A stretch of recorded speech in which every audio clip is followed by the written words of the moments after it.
Pourquoi dit-on « jambe » dans les expressions françaises?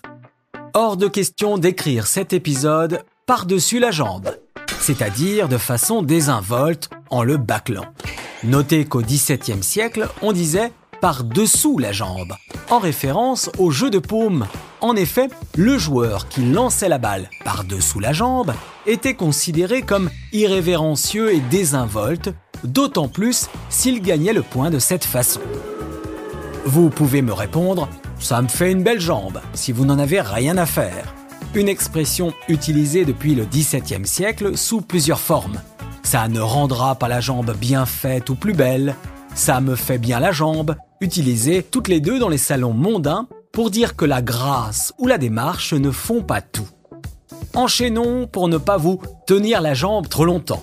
Une expression qui signifie retenir quelqu'un en l'ennuyant de paroles et qui est utilisée depuis le début du XXe siècle pour évoquer l'image de celui ou celle qui s'accrocherait à votre jambe pour vous retenir, comme l'enfant le fait avec sa maman. Ça vous donne peut-être envie de partir à toutes jambes, c'est-à-dire de rapidement vous enfuir.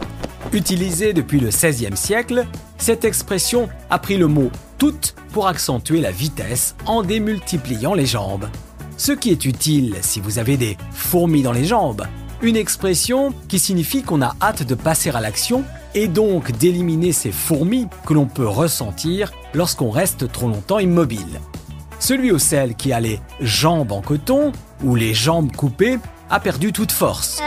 Pour le coton, la référence à la fibre totalement molle est évidente. Pour les jambes coupées, c'est l'émotion qui vous donne l'impression de ne plus pouvoir marcher.